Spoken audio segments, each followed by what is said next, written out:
plusieurs rotations sectorielles déjà en 2020, ou du moins plusieurs tentatives de rotation sectorielle en 2020, la plus forte étant en novembre au moment de la découverte du vaccin.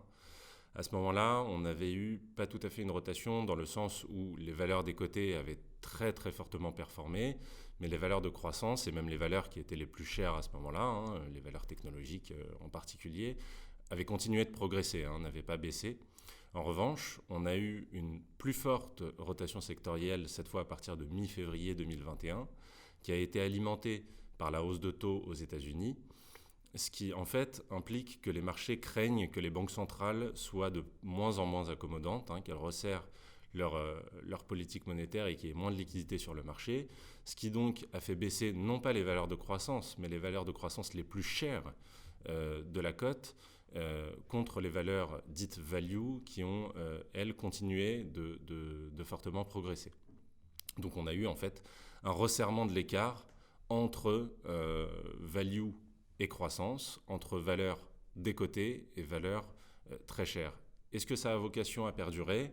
Aux États-Unis, c'est tout à fait possible dans le sens où la Banque centrale, même si elle ne se prononce pas encore franchement sur le sujet, semble quand même prête à acheter moins d'obligations et ou, dans un second temps, à remonter ses taux.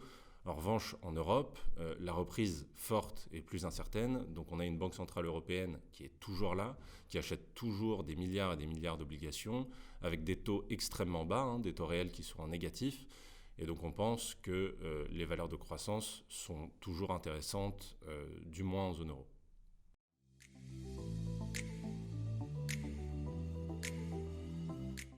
Alors, sur les valeurs de croissance, il faut y rester pour ceux qui en ont, notamment en zone euro, pour les raisons que j'ai évoquées.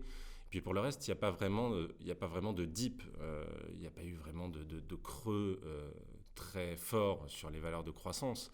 Il y a quelques opportunités qui se dégagent selon les secteurs, mais globalement, même s'il y a une petite opportunité d'achat, ce n'est pas non plus l'opportunité d'achat du siècle sur les valeurs de croissance en zone euro. Sur les valeurs de l'environnement, effectivement, certaines valorisations étaient arrivées au plafond et on a eu une respiration de marché sur ce secteur. Peut-être que le marché, le tort du marché, c'est de voguer entre différentes modes. Nous, chez Sycomore, on pense que l'environnement est plus qu'une mode, c'est vraiment une thématique de long terme qui regroupe énormément de secteurs, que ce soit le transport propre, les constructions moins énergivores, les infrastructures, le véhicule électrique, etc., etc. Donc il y a énormément de thématiques dans l'environnement qui montrent un potentiel de long terme très fort. Et donc oui, je pense que c'est l'occasion d'y revenir ou de s'y mettre pour ceux qui n'y sont pas.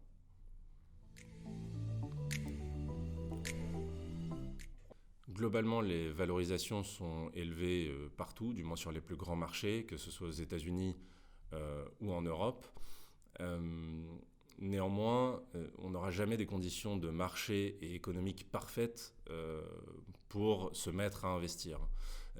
Mais globalement, on a des valorisations en absolu qui sont élevées. Néanmoins, on a une banque centrale qui est toujours là. On a des taux qui sont extrêmement bas et qui donc n'offrent pas d'alternative à l'investissement aux actions. Nous sommes en phase de reprise économique, qu'elle soit plus ou moins longue, que ce soit en Europe ou aux États-Unis, nous sommes en phase de reprise économique.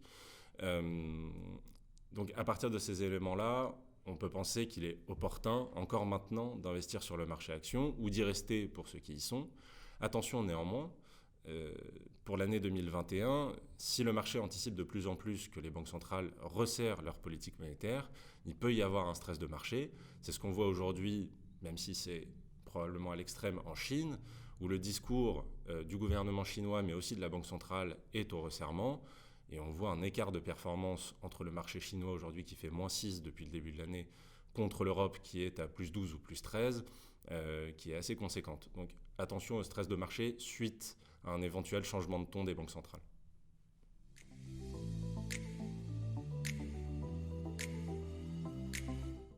On a vu depuis le début de l'année un mouvement de hausse de taux assez sensible aux États-Unis, sur la partie long terme notamment. Sur la partie 10 ans, on a vu un taux qui a pris à peu près 75 points de base. C'est pas tellement le niveau de taux qui est problématique, mais plutôt la vélocité du mouvement qui a un petit peu stressé le marché sur la politique de la Banque centrale derrière. Or, je pense que le fait que la hausse de taux se soit faite naturellement depuis le début de l'année aide finalement, enlève un poids à la Banque centrale américaine qui n'a pas besoin finalement de resserrer sa politique monétaire. Donc cette situation lui va très bien. Et puis une hausse de taux en phase de reprise économique anticipée comme étant très forte, probablement la plus forte depuis le lendemain de la Seconde Guerre mondiale, est tout à fait naturelle. Donc si ça a amené un stress sur le marché, aujourd'hui on voit un mouvement de stabilisation sur ces niveaux-là qui n'est pas inquiétant. Probablement que les taux US pourront aller jusqu'à 2, et qu'au-dessus de 2, étant donné qu'on passera au-dessus du coût moyen auquel les États-Unis ont emprunté sur les 10 dernières années, peut-être que la Banque centrale américaine dira quelque chose ou se prononcera sur le sujet ou même prendra des mesures en fonction.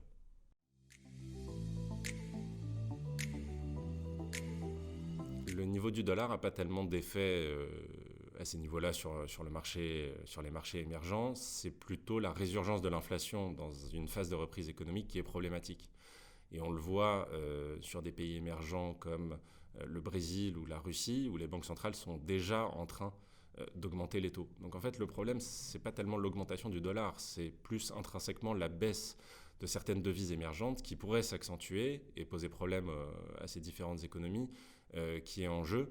Et pour éviter ça, les banques centrales sont déjà en train d'augmenter les taux.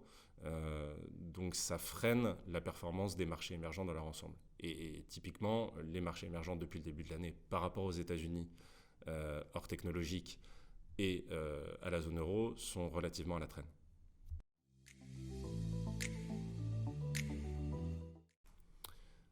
Sur le marché du crédit, les spreads restent relativement bas. En revanche, ce qui va faire bouger le marché, c'est le mouvement de hausse des taux, si elle continue.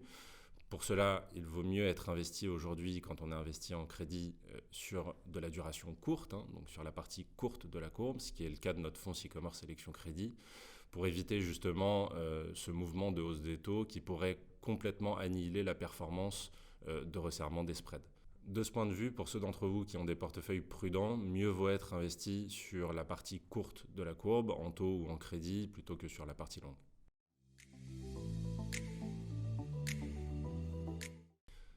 Pour conclure, globalement, sur le marché, les valorisations sont élevées, mais cela ne doit pas être un frein à votre investissement, puisque nous sommes en phase de reprise économique et que les banques centrales sont toujours là, donc il y a toujours des opportunités.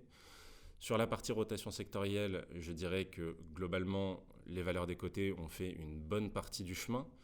Donc il est nécessaire de rester diversifié avec des valeurs qui fonctionnent bien en début de cycle, comme les valeurs des cotés, mais les valeurs qui fonctionnent bien aussi au cours du cycle. Typiquement, ce qui a moins bien marché, ce sont les valeurs de croissance défensive sur lesquelles on peut diversifier. Donc il faut rester investi sur la croissance. Et puis enfin, sur la partie crédit, rester plutôt sur la partie courte de la courbe. Sur les marchés émergents, on évitera d'aller sur les marchés hors Asie. On va privilégier la partie asiatique. Sur la Chine, néanmoins, le discours du gouvernement et de la Banque centrale aujourd'hui refroidit un petit peu le marché. Nous pensons que c'est une problématique de court terme et qu'à long terme, il y a encore du potentiel sur la partie chinoise. Toutes les équipes de Sycomore sont bien entendu à votre disposition si vous souhaitez approfondir certains points.